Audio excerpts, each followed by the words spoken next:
예, 하나님 말씀을 보겠습니다. 하나님 말씀은 구약성경 10편 126편 1절에서 6절 말씀입니다.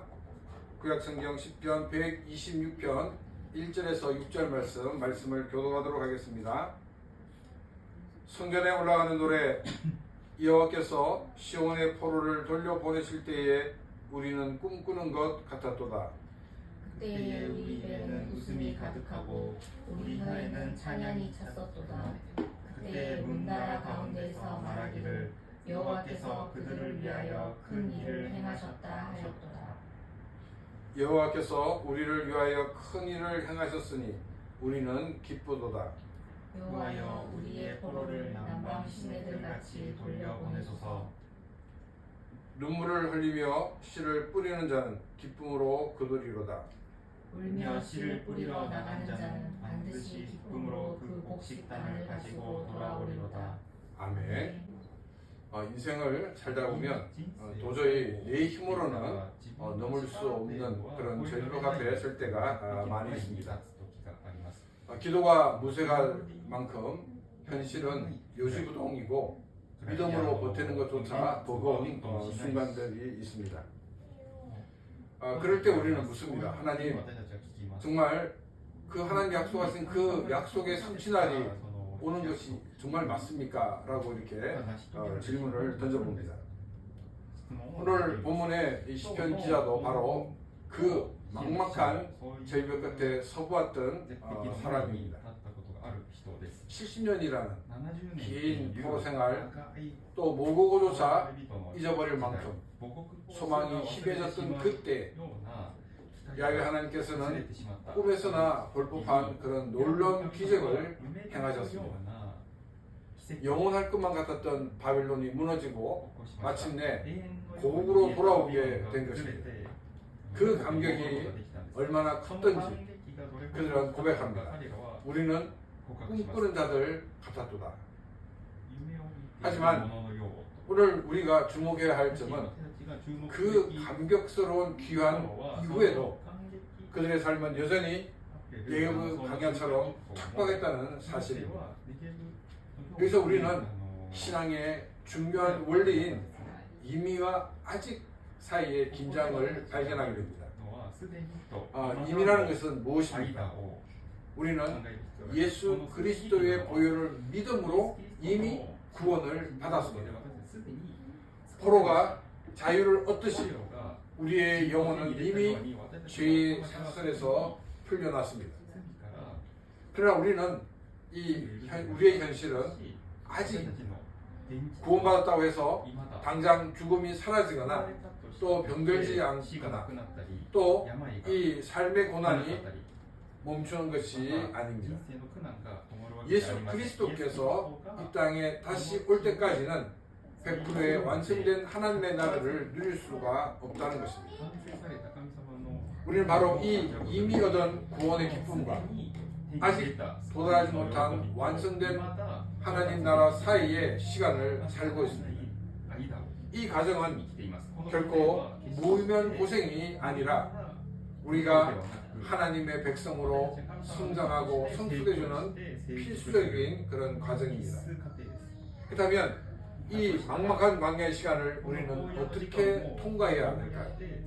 오늘 말씀을 통해 메마른 우리의 인생에 은혜의 단비가 쏟아지므로 이런만이 아니라 모든 영역에서 크리스찬의 정체성을 드러내고 사는 그런 기화복된 삶의 시간들이 되시기를 바랍니다. 먼저 1절과 2절 말씀입니다. 성전에 올라가는 노래. 여호와께서 시온의 포로를 돌려보내실 때에 우리는 꿈꾸는 것 같았도다. 그때에 우리의 입에는 웃음이 가득하고 우리의 혀에는 찬양이 찼었도다. 그때에 문나라 가운데서 말하기를 여호와께서 그들을 위하여 큰 일을 행하셨다 하였도다. 불가능해 보이는 상황 속에서 기대를 품고 살아간다는 것은 결코 쉬운 일이 아닙니다. 그리스도인으로 이 세상을 살아간다는 것은 녹록지 않은 현실 속에서도 말씀을 붙들고 믿음으로 버티는 과정을 지나가는 것과 같습니다.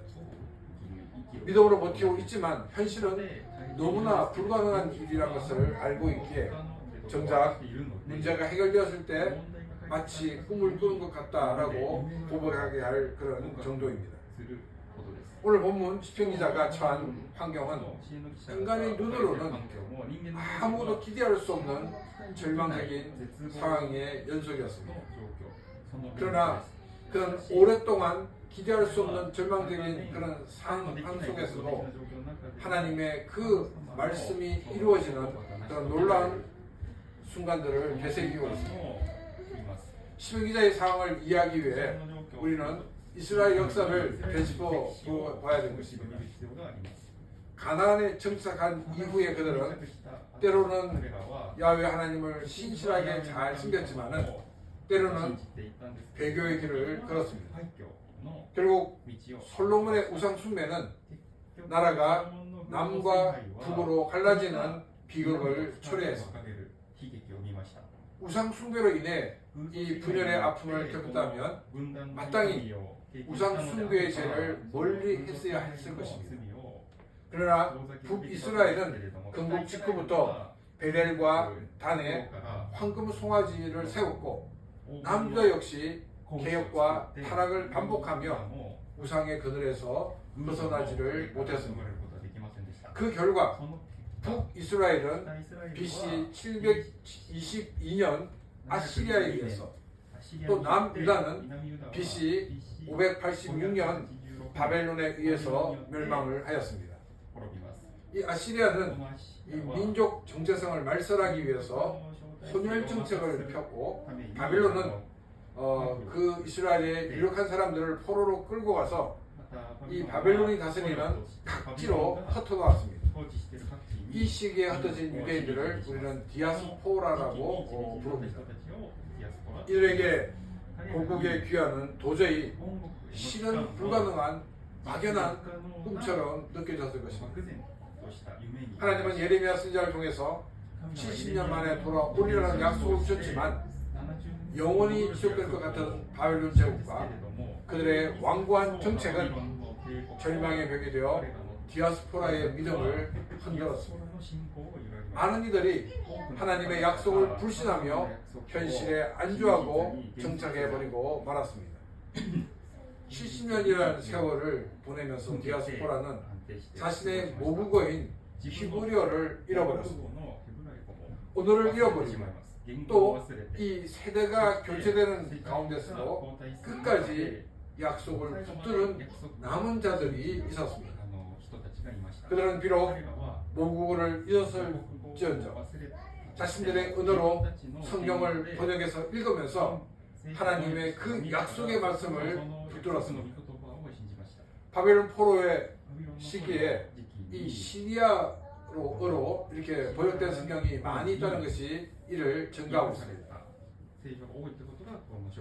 이 약속의 말씀을 믿고 살아가는 사람들에게 아마 디아스포라 사람들은 70년은 실제 70년이 아니고 이것은 상징적인 단어다. 또 어떤 사람들은 그것은 영적인 의미다 라고 이렇게 비웃음과 조롱을 퍼부었을 것입니다. 하지만 결코 무너지지 않을 것 같은 그런 바벨론은 페르시아의 고레스 왕에 의해서 한순간에 함락되었고 고레스는 이사야가 예언했던 그 예언대로 귀환령을 내립니다. 오늘 본문 1절은 바로 그 감격스러운 그때의 심령을 우리는 꿈꾸는 자들 같았다라고 고백을 합니다.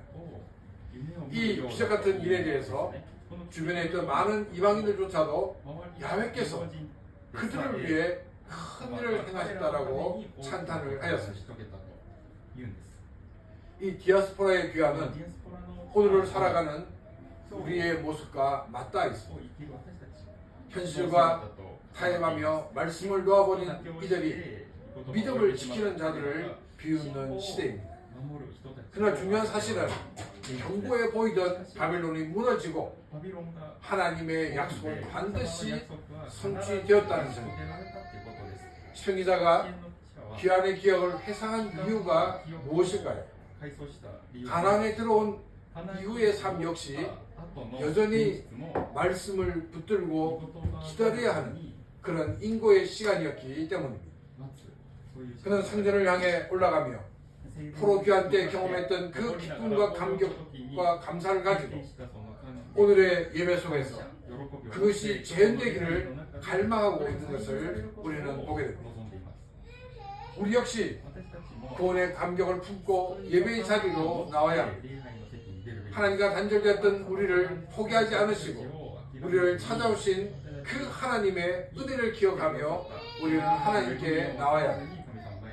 오늘 우리가 드리는 이 예배가, 그리고 우리가 지속적으로 드리는 예배가 우리를 구원하신 하나님을 향해 시편기자와 같은 기쁨과 감사로 하나님께 예배하는 그런 회복된 예배를 드리는 복된 삶이 되시기를 바랍니다.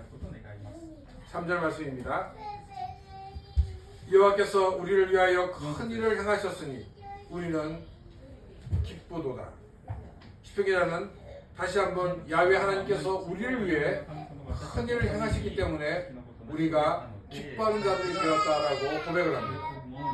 여기서 큰 일을 행하셨다는 말은 단순히 사건의 규모가 크다는 것을 말하는 것이 아니라 하나님께서 친히 개입하심으로 그 결과를 위대하게 만드셨다는 것을 말하고 있습니다. 우리가 이 말의 이해를 돕기 위해 예를 들면 한 개인의 일에 국가의 지도자가 개입하게 되면 한 개인의 일이 아니라 국가적인 일이 되는 것과 같은 상황이라고 했습니다. 인간의 관점에서는 도저히 일어날 수 없는 불가능한 일들이 하나님의 손길을 거치며 인류 역사의 거대한 획을 걷는 사건이 되는 것입니다. 비록 개인의 삶은 세상의 관점에서 작아 보일 수 있으나 천지 만물을 창조하신 우리 하나님께서 그 일상에 개입하신 그 순간 우리의 모든 발걸음은 위대한 하나님의 역사가 되는 것입니다. 나의 삶에 일어나는 모든 일들이 위대하신 하나님의 개입임을 기억하시기를 바랍니다. 나의 매 순간을 소중히 살아가는 삶이 되시기를 소망합니다.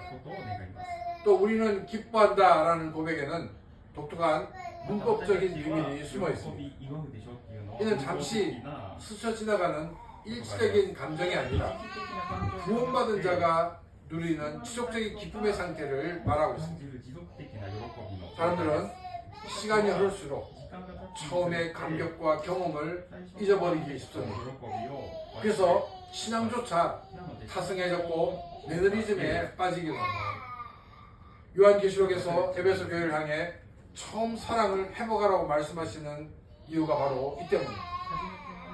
기뻐하는 자들이 되었다는 이 선포는 시편기자가 받은 처음 은혜를 잃어버리지 않고 그 은혜를 오늘이라는 시간 속에서 지속적으로 누리는 존재가 되었음을 확증하는 고백인 것입니다. 신앙의 기쁨을 잃어버리는 이유는 환경의 문제라기보다는 하나님과의 관계의 문제인 경우가 대부분입니다. 우리는 환경이 바뀌지 않아 불행하다고 생각하지만 정작 내가 변하지 않는 그 상황 속에서는 어떤 환경 속에서도 진정한 만족을 누릴 수가 없는 것입니다. 하나님은 언제나 오늘이라 변함없이 그 자리에 계시며 여전히 우리를 사랑하고 계십니다. 문제는 그분을 향한 우리의 변덕스러운 마음입니다. 그러기에 우리는 오늘 하나님과 나사의 관계를 다시금 점검해 봐야 될 것입니다. 처음 은혜를 받았을 때를 기억해 보시기 바랍니다. 내가 예수님을 믿게 된 그 사실 하나만으로도 가슴 벅차게 기뻐했던 그것을 기억하시기 바랍니다. 근데 우리는 그것을 지속하지 못하고 과거의 추억 속에 머물러 있다는 것입니다. 그것은 우리가 죄에서 구원받은 사건을 최종 목적지만으로 여기고 구원받은 자로서의 마땅히 걸어가야 될 그 발걸음을 내딛지 못한 그 때문입니다. 구원은 분명 엄청난 기쁨입니다. 그러나 그 기쁨은 시작일 뿐입니다. 우리가 구원받은 자로서 하나님과의 관계를 지속해 나갈 때 우리는 우리를 향한 하나님의 사랑을 이전보다 더 깊게 그리고 더 넓게 깨닫게 된다는 것입니다. 은혜로 구원받았다는 초기적인 그런 기쁨보다 하나님과 동행하며 누리는 이 사귐의 기쁨 그리고 인격적인 감사가 훨씬 더 크고 풍성하기 때문입니다. 단순히 구원받은 자라는 상태에 머무르지 마시기를 바랍니다. 하나님과의 지속적인 그리고 친밀한 교제를 통해서 처음보다도 더 풍성한 은혜를 누리며 기쁨의 존재로 살아가는 그런 복된 성도들이 되시기를 바랍니다. 4절 말씀입니다. 여호와여 우리의 포로를 남방 시내들같이 돌려 보내소서. 시편 기자는 바벨론 포로에서 돌아와 예루살렘 성전으로 예배를 드리러 올라가는 사람입니다. 그런데 그는 4절에 다시 한번 우리의 포로된 자를 남방 시내들같이 되돌려옵소서라고 강구를 합니다. 사서의 강구의 의미를 이해하기 위해서는 이 남방의 시내들이라는 이유를 살펴봐야 됩니다.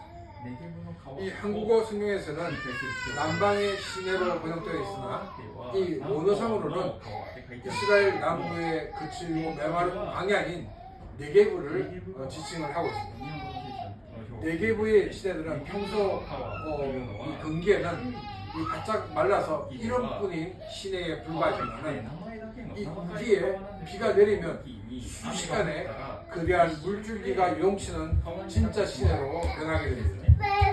즉 네게브의 시내는 바라는 내부의 은혜가 임할 때 비로소 그 이름에 걸맞는 본연의 정체를 회복하는 곳입니다.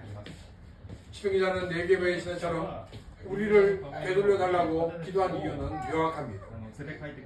이스라엘 백성들은 바벨론에서 귀환하여 약속의 땅 가나안에 발을 들였지만 현실의 삶은 포로 시절과 다를 바가 없는 천국이기 때문에 장소는 옮겨졌지만 그들의 운명과 삶의 형편은 여전히 메마른 광야와 같은 그런 삶이었습니다. 여기서 포로된 자라는 이 단어는 단순히 잡혀간 사람이라는 의미를 넘어서 포괄적인 운명이라는 의미를 담고 있습니다. 시편기자는 단순히 몸의 거처가 옮겨지는 것을 넘어서 하나님의 은혜란 단비가 내려 메마른 그들의 운명이 역전되기를 구하고 있는 것입니다. 이는 오늘 우리에게도 동일하게 적용이 됩니다.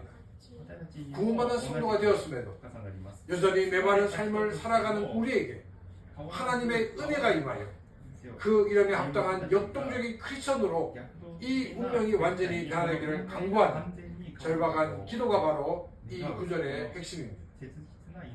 우리는 흔히 환경만 바뀌면 모든 문제가 해결될 것이라고 믿습니다.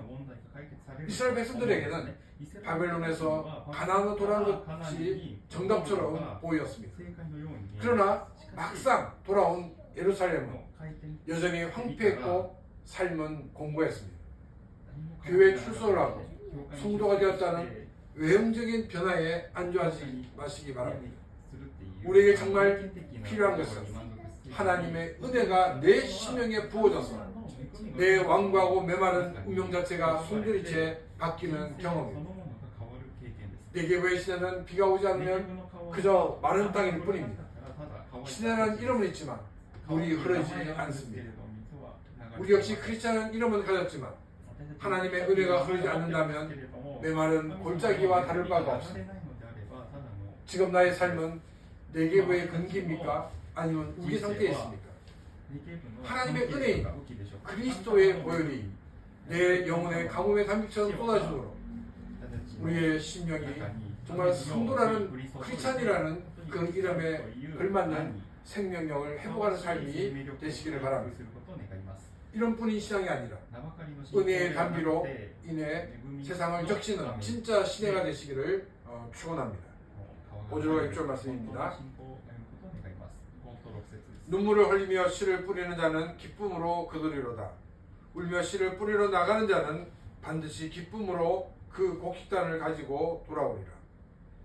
시편 126편 5절과 6절은 메마른 네게브가 시대가 되는 기적, 즉 우리의 삶에 운명적인 역전을 일으키는 그 구체적인 방법을 가르쳐주고 있습니다. 씨를 뿌리는 일은 본래 수학의 소망이 있는데 정말 기쁜 일인데 왜 시편기자는 눈물을 흘리며 뿌려야 한다고 말을 했을까요?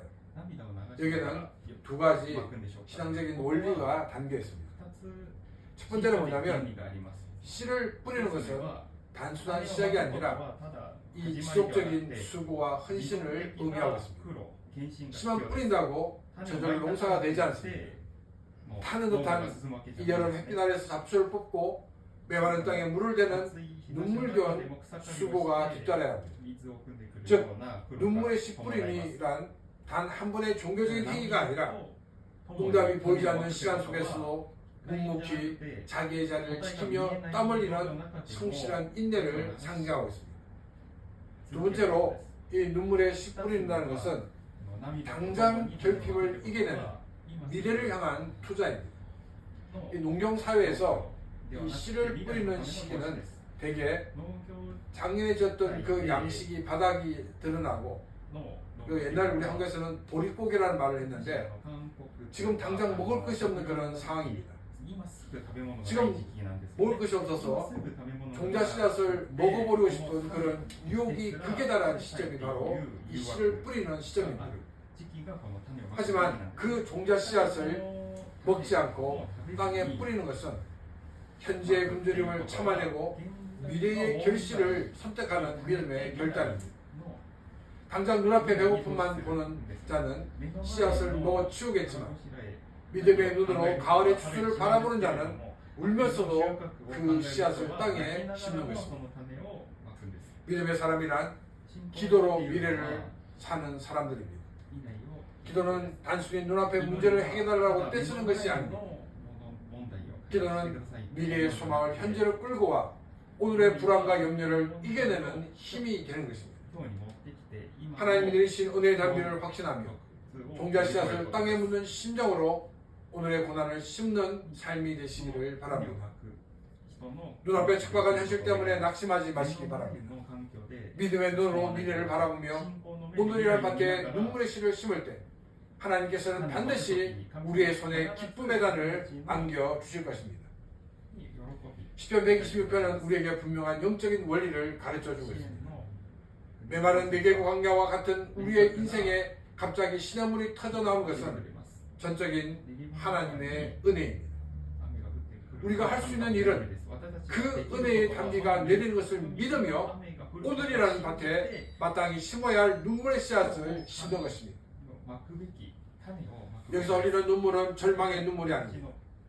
당장 배고픔을 면하기 위하여 종자 씨앗을 먹어버리고 싶은 그런 현실의 유혹을 이겨내고 하나님이 약속하신 미래의 추수를 바라보며 땅에 묻는 인내의 눈물이자 소망의 눈물인 것입니다. 환경만 바뀌면 행복해질 것이라는 생각은 착각입니다. 바벨론에서 가나안이라는 장소로 옮겨왔지만 그들의 삶은 여전히 척박한 삶이었습니다. 우리에게 정말 필요한 것은 단순한 장소의 이동이 아니라 하나님의 통치가 임하는 삶을 사는 것입니다. 자, 그렇다면 우리가 오늘 뿌려야 되는 이 눈물의 씨앗은 무엇입니까? 먼저 기도의 씨앗입니다. 현실의 메마름을 보며 한숨 쉬는 대신에 하늘 문을 여신 하나님을 바라보며 무릎을 꿇는 것입니다. 두 번째는 그 순종의 씨앗을 심는 것입니다. 감정이 메말라서 정말 아무것도 할 수 없는 그와 같은 상황 속에서 구원자로서 마땅히 서 있어야 될 그 예배의 자리와 사명의 자리를 묵묵히 지켜내는 것입니다. 하늘문이 열리고 예수님이 약속하신 성령님으로 충만한 삶을 살아갈 때 우리가 심은 그 인내의 씨앗들은 생명력이 넘치는 기쁨의 단으로 변할 것입니다. 사랑하는 성도 여러분, 지금 우리의 손에 든 것이 무엇입니까? 먹어버리면 사라질 한 줌의 종자 씨앗입니까? 아니면 미래를 위해 심어야 될 기도의 씨앗과 순종의 씨앗입니까? 눈앞에 척박한 현실 때문에 낙심하지 마시기 바랍니다. 기도로 순종으로 기도의 순종으로 우리는 우리의 미래를 살아가는 삶이 되시기를 바랍니다. 우리의 눈에서 흐르는 그 눈물의 기도가 마중물이 되어서 반드시 기쁨의 날을 안고 돌아오는 찬란한 추수의 날을 맞이하게 될 것입니다. 메마른 네개와 같은 우리의 인생에 생명의 강물이 흘러넘쳐서 기쁨과 감사의 찬송이 끊이지 않는 그런 복된 삶이 되시기를 주님의 이름으로 축원합니다. 이 시간 오늘 주신 말씀을 생각하며 같이 기도드리겠습니다.